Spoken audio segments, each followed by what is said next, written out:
රුවිස් diary එක එකතු වෙලා ඉන්න ඔයාලට අද මම අරගෙන ආවේ ශ්‍රී ලංකාවේ නිදහස් අධ්‍යාපනයේ පියා විදියට සැලකෙන CWW කන්නංගර මහතාගෙන් මෙරට අධ්‍යාපන ක්ෂේත්‍රයට සිදු වුණ සේවාව ගැනයි. මේ අනුව 1931 වර්ෂයේදී ඩොනමෝර් ආණ්ඩු ක්‍රමය යටතේ ශ්‍රී ලංකාවේ අධ්‍යාපන ක්ෂේත්‍රයේ විශාල වෙනස්කමක් ආරම්භ වෙනවා.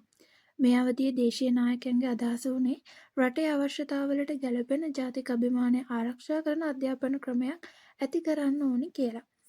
මේ කාලේ අධ්‍යාපන කටයුතු භාර විධායක කාරක සභාවේ සභාපතිවරයා විදිහට කටයුතු කරාවේ CWW කන්නංගර මහතා. මෙතුමාගේ නායකත්වයෙන් ශ්‍රී ලංකාවට ගැළපෙන ජාතික අධ්‍යාපන ප්‍රතිපත්තියක් සකස් කිරීම ආරම්භ වෙනවා. මේ අනුව කන්නංගර මහතාගේ යෝජනා මත ඉතාමත්ම වැදගත්ම ප්‍රතිසංස්කරණ රැසක් හඳුන්වා දෙනවනේ. මේ අතර වැදගත්ම දේ තමයි සියලුම දරුවන්ට නොමිලේ අධ්‍යාපනය ලබා දීම. ඒ අනුව බාලාංශයේ ඉඳලා විශ්වවිද්‍යාලය දක්වා හැම දරුවෙක්ටම නොමිලේ අධ්‍යාපනය ලැබීමේ අවස්ථාව උදා වෙනවා. මෙය ශ්‍රී ලංකාවේ අධ්‍යාපන ඉතිහාසයේ විශාලම හැරවුම් ලක්ෂයක් විදිහට තමයි සැලකෙන්නේ.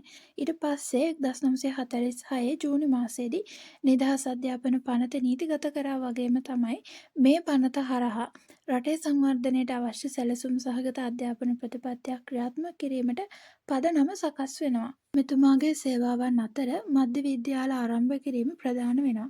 ඒ අනුව ග්‍රාමීය ප්‍රදේශවල වෙසෙන කුසලතා සහිත නමුත් වරප්‍රසාද නොලත් දරුවන්ට ගුණාත්මක අධ්‍යාපනයක් ලබා දීමට තමයි මෙතුමා මධ්‍ය විද්‍යාල ආරම්භ කරන්නේ.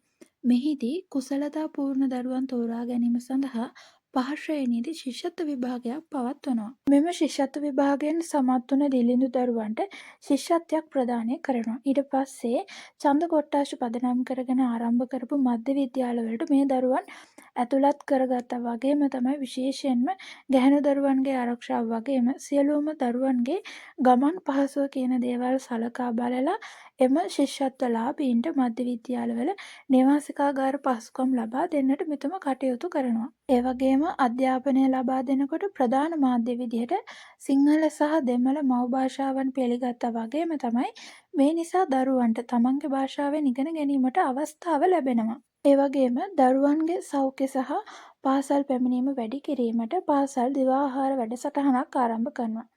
සියලුම දරුවන්ට සමාන අධ්‍යාපන අවස්ථා ලබා දිය යුතු බව පිළිගත්තා.